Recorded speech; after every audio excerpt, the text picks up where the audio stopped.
Hello everybody, hope you're doing fantastically well. Your second video of the day is Connor. We are back here with his Farke Parker on, and we're discussing his press conference after today's one. So we're going to be discussing Ilya Gruev. We're going to be discussing a player that is back in contention, and we're going to be speaking about what Stoke City can bring to this one and their sort of show that they're putting on for this one. We'll start with that. Stoke City are putting on a nice light show at the Bet365 Stadium tomorrow, so that should be interesting. Apparently it's something that should be a big spectacle, so we're definitely waiting for that one.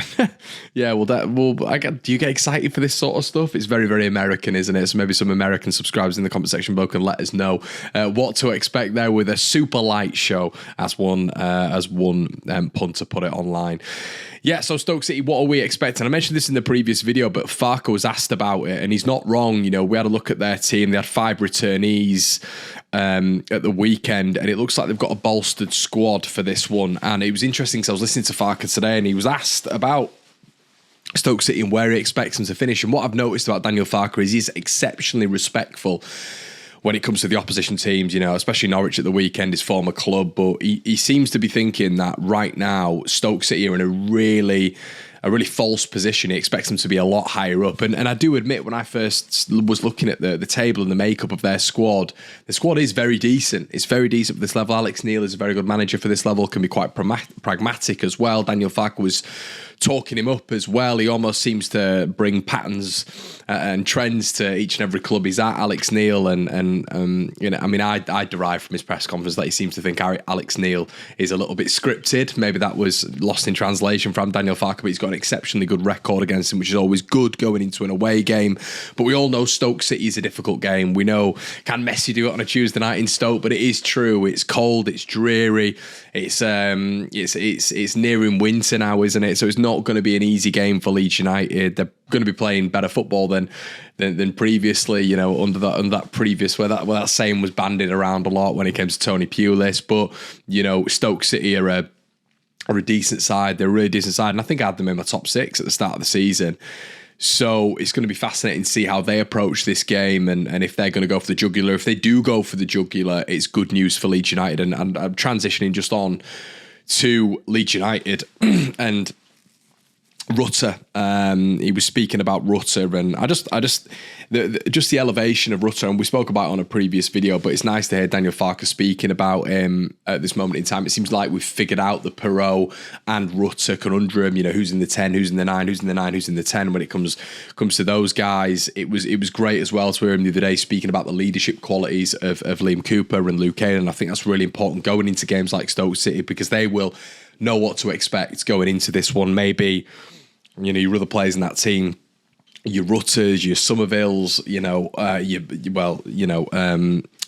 Nontos won't thoroughly understand what a midweek game at Stoke's all about. But I think we all know that it's going to be a bit of a difficult affair. However, can Leeds get the job done? And as Daniel Farke said, you know, of course we can. You know, we want to be up there in this championship season. But I just thought it was really interesting how he wasn't dumbing it down as such, but he was being really respectful of other teams and saying, look, we've got A, B, and C to sort out when it comes to players coming back and when it comes to really hitting our pomp and being consistent in areas. I mentioned this morning that it was all about ruthlessness when it came to Leeds United, and that's exactly right. You know, Farke sort of embellished on that. The ruthlessness isn't there yet. The amount of chances that we had in that first half against Norwich, we should have scored at least two. I mean, I'm looking at 3 or 4 being scored in that first half. Leeds need to iron that out, because as Daniel Farke has quite rightly said, they can't be coming back in games like that consistently. They can't. It's not sustainable. We saw that last season under the Joker. That is Jesse Marsh.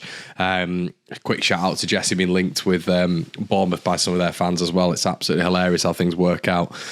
So, yeah, a lot of discussion about Ilya Gruev, and I, for one, have been really excited to see Ilya Gruev, but it's a difficult one at the minute because where does he play? You know, who's he getting in front of? You know, does he play a couple of cup games? I think, you know, apparently he's a really good character. He's only 23 years of age, but it's really been the bare minimum from what we've seen, and I think it's difficult at the moment because Archie Gray is prominent at the minute as a rising star.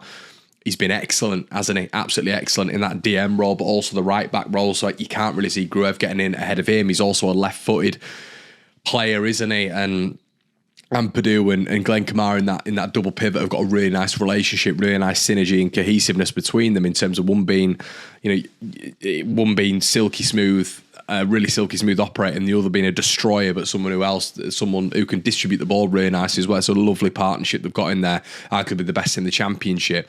So disrupting that is going to be really difficult for Gruev, and I think that's what Farke was talking about. He's a great lad to have around the place, and that's not what his duty is.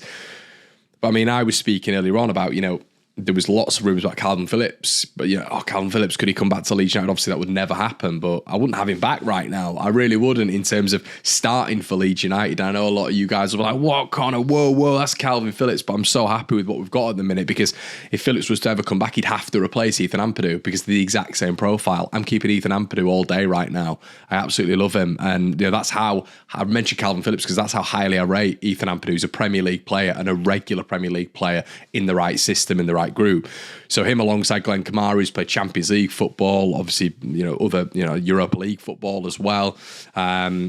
He's a really good combo for the Championship, and not something I want to disrupt, but I would actually really like to see Gruev in there, but maybe in the cup competitions or later on down the line. He sort of muttered that there might be something, maybe rotation when it came to Archie Gray, rotation potentially in that central midfield spot against Huddersfield, and he's basically saying there, if we're reading between the lines, this is going to be a much tougher game than Huddersfield. You would expect, with it being Stoke City away. I think Stoke City away in the Championship calendar is one of the toughest games. I really do. So it's not been a good one for us this week, because obviously Norwich is always going to be a tough game, and Stoke is going to be a really tough game as well, coming off the back of a win against against Sunderland, who are obviously in that top six. So yeah, it's going to be a really important game for both sides. I'm sure they want to keep up their momentum, and as the Leeds United. But if we're just looking at their form really quickly, I did have it up here, but it has just deserted me.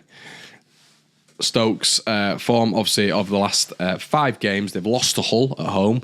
Hull are a weird side this season, really weird side this season. They've beaten Bristol City away. They've lost to Southampton at home.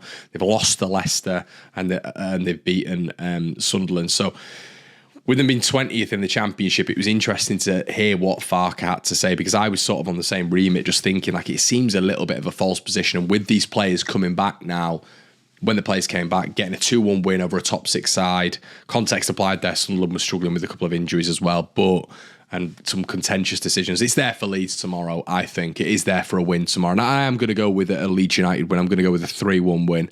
I think Farke is playing it down, which I like. I understand why he's doing that in terms of just managing expectation and managing the squad.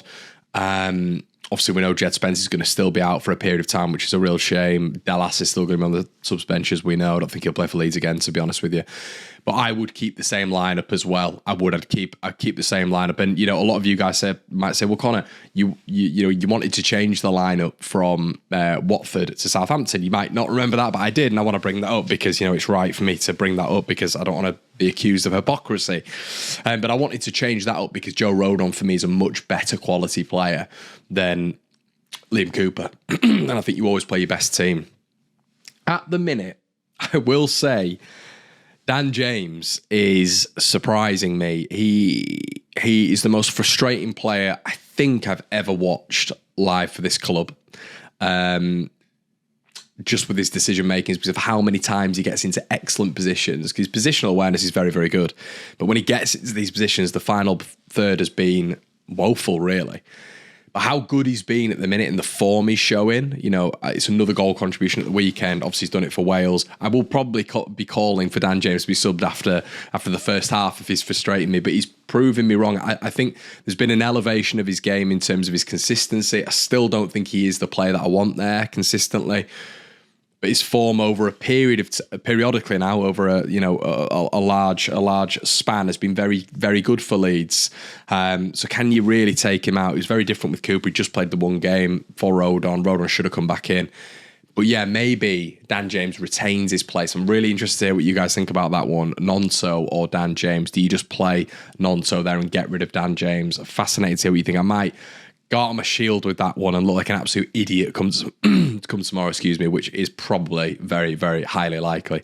But yeah, fascinating to see what you guys think. I would keep the same lineup. I think I would play Archie Gray right back for this one as well, as I mentioned earlier on. Fascinating to see what you guys think on that one. Gruev, where does he get that start? Rutter. Yeah, I think he's going to be big for him tomorrow. Really, really big, and hopefully he can keep up that form for Leeds United. Guys, it's been another one from me today. As I say, the video is going to be coming back thick and in action. We're going to be back with the last 10 tomorrow, which I know you guys enjoyed. So, yeah, I'll be back with that tomorrow. Really appreciate your support as always, and I'll catch you in a bit. Cheers.